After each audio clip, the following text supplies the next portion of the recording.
So this is our agenda, and without further ado, I'll take you through the project status and then go through our design studies today. So this is really an update. We want very much to keep you guys in the loop. We are basing this on, go ahead and go to the next one, David, on the work that you approved in the master plan, which you approved in January of 2014. But we are now in the preliminary final report, and we will soon be in final plans and specs. So we are in now the phase of making this real, and so it's a very exciting phase, and we want to keep you in the loop.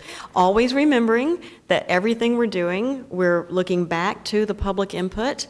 This was the questionnaire that we used for months and months of public input. And the next slide shows you the kinds of responses we got, and over 1,600 responses. And the thing that really amazed us at the time was the public very clear message that they wanted this park to be about nature, and many other things as well, but the one that I think surprised us was how strong the desire was for nature trails, native landscapes, respite, shade, also events and performances, and bike paths and picnics and all of those kinds of things. But it was really came through. Now, since that master plan, while we've been working, we have worked with all these groups. So we have been figuring out how to make the park work for festivals, how to make the park work for events, how it can work with all these other different initiatives and ongoing MAPS programs. So we have been really doing outreach and stakeholder, getting stakeholder input. So now, that being said, while we are just furthering the master plan, we have also made a number of changes, revisions, improvements since the master plan, and these two side-by-side plans point out all of them. Some of them are fairly minor. I'd like to highlight four. Four are fairly significant. The first thing was the attention to the corner of the Boulevard and Robinson. And we've always called that our 100% corner, and you may remember that's where we had a big civic fountain. The mayor always wanted to make sure we had something there that was sort of a marker, a beacon, and we were using the civic fountain to do that. Well, the more we got into it, and the more we got into how you would stage the stage at the Oval and set up the stage at the Oval, the more it became clear that the fountain there just didn't really work. It wasn't enough space for it. And that what you really want there is a big piece of sculpture. You want something permanent, that's lit, that's vibrant and lively. So we've moved the fountain, and we've moved the fountain down Robinson so that it brings activity to the heart of the park and makes a real announcement and gateway along Robinson. So that's the first one. The second one is we've paid more attention to the cafe's relationship to the boulevard, and we've turned it so that it creates a boulevard edge and an active edge at the boulevard, and this will be good for the cafe and good for the park. Another one that we're really excited about is we've created a new feature in the park, which is a boathouse.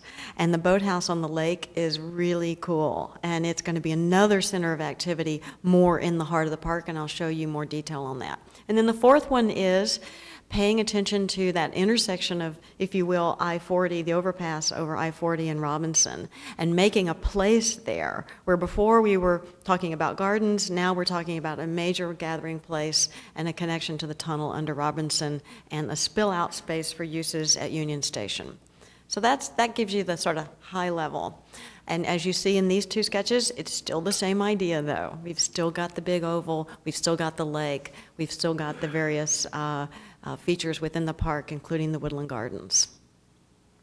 Zeroing in a little bit, this shows you the idea of that sculpture at the corner of Robinson and Boulevard. Would that we could afford this Jonathan Borofsky? Probably not, but something like that that's very animated, colorful, about people. You see the stage, you see the cafe, you see the lake and the boathouse and the children's play area across from the fountain. And then Union Station. So really a kind of fine-tuning, which I'll take you through some of the visuals that explain those. A few facts, we always like to come back to these. The Upper Park is 37 acres. We've created 15 unique areas. We were told over and over again, be sure you create destinations. Be sure you create things to do. We're working with Myriad Gardens, and they're reminding us constantly of the things people want in Myriad Gardens, what they want more of, that we could satisfy in this park. We're expecting 560,000 plus visitors a year. I think it will be well in excess of that. That's the conservative outlook. And it'll be 55.6 million construction costs. And you see the breakdown of how much of it is soft, and that really is the response to the public input of make this a cool, shady respite from the urban environment. Okay, so now I'll take you through some of those views. So this is the cafe along the boulevard edge, and you see bocce ball, you see outdoor activities, you see the gardens, and then to the left, you see the oval green. But the cafe is as much about shade as it is about interior space. The next image shows you that sort of indoor-outdoor relationship that we're looking for. Right behind the viewer in this view is the hearth, which is a fireplace, an outdoor fireplace that will be on in the winter. And you see that in this view. So you see the fireplace. You see how at night the cafe is a real beacon. It's a portal to the park, and it will draw people in. You still have that fantastic view of the skyline from the oval and from the hill in the oval. Now, one change is we have added more trees around the edges of the oval. So there'll be more places to be in the shade and watch the activity. And we tested all those view corridors to make sure you can still see the stage, but you'll be in the shade. The fountain, it has moved now to the heart of the park along Robinson. We're able to make it as big as it wants to be and have adjacent lawn areas, because we've found in our other parks across the country that people like to sit on the lawn and watch their kids getting wet. And so it was important to find a place where we could give that. And here you see it along the promenade. So as you're coming down the promenade toward Skydance Bridge, you see the fountain on the left, and you see the open space and green spaces to the right. And the children's play is just to the right. So it's a perfect relationship between interactive fountain, children's play, and bathrooms. So this is the view looking back toward downtown across a corner that became a whole new opportunity for us. By filling in that corner, raising that corner, we're able to make that area sort of more in the same plane as the promenade up to Skydance Bridge. So you see the lake, and you see the various points of architecture. You see the cafe even sticking up with its hearth above the trees. So you see those destinations throughout the park. And then coming down to eye level, this is that same view, but more at eye level. Will be a great place for spill out for weddings that we hope will take place in Union Station. And you can see the fountain, and you can see the lawn adjacent to the fountain, and you can see the lake. So this is really now a much more vibrant part of the park than we had envisioned it before. So we think these are all very improved small changes. And we've been really trying to be real about really trying to be real. We've been trying to be very precise about the woodland gardens and what will grow in the woodland gardens and how we can make them very healthy. And we've come up with an idea that makes them a series of destinations within the woodland area rather than saying the whole thing is a garden, which is probably unrealistic for maintenance. We have made each one a different destination. So the woodland gardens will have themes, and each of them will be a destination and a story to tell on an interpretive walk. And looking from the hill over those woodland gardens across the lake to the Jewel, Union Station. And the new boathouse. So the idea of a boathouse on the lake. This is a place to get hot dogs and beer, hang out on Friday afternoon, be on the deck. What could go wrong? Beer in a lake. It'll be perfect. It really is a kind of more about the deck than anything else, and the hangout space and a place to rent boats. So you see that view as you're hanging out on the deck. You see the view towards Skydance Bridge and Union Station, and a real active, vibrant center of the park that we hadn't really thought about in detail during the master plan. And then from Union Station itself, we hope very much that there'll end up being eating establishments in there, but nonetheless, we want to make the automobile turnaround in front of it into a pedestrian plaza and spill-out space from the beautiful arcade. So you can imagine a Sunday afternoon brunch here, and you see the lake in the background and the boats on the lake, and a very pastoral setting, a very traditional park setting. So just quickly, these slides show you how we're thinking about daily use, where the bathrooms are, where you can get food, where you can find shade, where you can get the amenities you need in a park on a daily basis. And then on a market day, how it sets up for markets, where the food carts can go. And then on function days, like wedding days, how do you set it up for a big wedding, for instance. We've also done these same kind of studies for potential arts festival layouts and potential big performances, medium performances, and small performances. So we've been working with all the groups who stage those things to make sure they work in the park. Okay, so a few details. We think this one is sort of fun. The fountain, the idea of the fountain is the blowing grasses of the prairies of the native grasslands of Oklahoma. So we've been looking to create that with water and wands that will shoot the water up. So stainless steel wands that then shoot the water in these beautiful arcs. And you see details of those. Some of them are short and some of them are taller, and the ones that are taller split just like grasses do, and light will come out of those as well as water. You see that when all the water's on, the darker wedge shape is a sheet of water. So you know the Imberia Gardens, this thin sheet of water that kids love paddling about in, padding about in, that's what that is. And then you have the jets across the walk. When the winds pick up, the jets will turn off, and just the sheet of water will remain.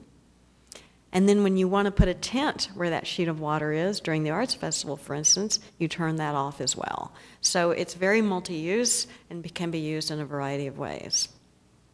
And these are some precedent examples of both the arcs of water and the stainless steel tubes from which they will emit. We also have spent a lot of time looking at the playground in the Woodland Gardens along Robinson near the interactive fountain, so it's a perfect sort of triad. And there's a shade structure with bathrooms and offices for the park employees. It's important that play areas are broken down into age groups, so we've done that. That's part of the rules and regs nowadays with play areas. So they interact, but they're also distinct, so that moms and dads know, and grandmas and caregivers know which area their kids are meant to be in. And then we make them fun, and we make them destinations. You've got your Ramble Bank, your Swing Valley, your Webb Valley, your Spinner Valley, so that there's topography and there's things to do. Water course, you can turn on the water, you can turn off the water. You can build stuff in sand, for instance. And this shows you a cross-section of the shade structure and some of those elements and some of that topography. We've been continuing to work on the boulevard. This is just to show you that the cafe and the relationship to the boulevard edge and the input we'll be hoping to give to the team working on the boulevard when they're ready. And this is not a rendering so much as a 3D model that we wanted to show you. Imagine the hotels on your left, future retail on your right. You're coming down what was formerly known as Harvey Spine, and you're approaching the park. And this is to show how the cafe sets up along the boulevard as a portal and a gateway to the park. And on Robinson, this is at the corner of Robinson and the boulevard where we think the major piece of sculpture should go. Then moving down Robinson, that's the food truck court, that's the food truck plaza where all the food trucks can pull up along Robinson, and you can sit on a plaza in the shade and have lunch. And then continuing down, this is adjacent to the fountain on Robinson. And then continuing all the way down, this is the transition from the gardens and the Skydance Bridge access ramp down to the underpass that goes under Robinson that links to that future development parcel on the other side of Robinson. At the corner with the sculpture, we think there should also be sculptural benches, custom benches here. So a major piece of sculpture, but also places to sit that are playful, whimsical, and sculptural, like you see here. And like you see in the next slide as well. And these, again, are just mock-ups because we're in progress. We're giving you a progress debriefing. These are some examples of ones we've built in other places that are the similar ideas. And then finally, we can't forget the dogs. And this is something Myriad Gardens wishes they had bigger of, so we will have one in the Woodland Gardens on the Hudson Street side, hopefully responding to the future residential communities that will be all along Hudson. And then finally, I think this is finally the bridge over the lake, and looking to make that beautiful and warm with wood on the inside, a steel structure on the outside, so very appropriate for Oklahoma, yet comfortable and inviting as a destination to cross that lake. So that takes us to our next steps. We are continuing to work with stakeholders. We're getting more and more into planting. We want to make sure the plants grow and are happy, and we're working with Myriad Gardens on this and a whole panel of experts. Shade is really important. We're doing our cost estimating as we go, so we're doing it every step of the way to make sure we're in budget. And we will finish our preliminary design report in February 2015 and come back to you for approval at that time. Thank you. Wow. So it is becoming real. It is becoming real. Your comments are amazing. Those graphics are just fabulous. Yeah. Comments and questions from council? I think it's an excellent addition to Town City. It's filled the gap for some of the things that Myriad Gardens is too small for. I think it's a really nice job. Thank you. Thank you. David, any comments or questions from anybody? It's really a wonderful presentation. It's great. So interesting to see how the input from all these stakeholders has helped it develop into something that really seems so active and a real complement to what we currently have. And we see how people are using that front lawn to downtown right now, and it's just makes me want to be able to wiggle my nose and have it all be here at once. It's going to take a while for it to look like it does, and I think everybody's going to have to be patient and understand that gardens and trees and things take time to mature, but it's incredible work, and we appreciate so much what Hargraves has done to help us. Thank you.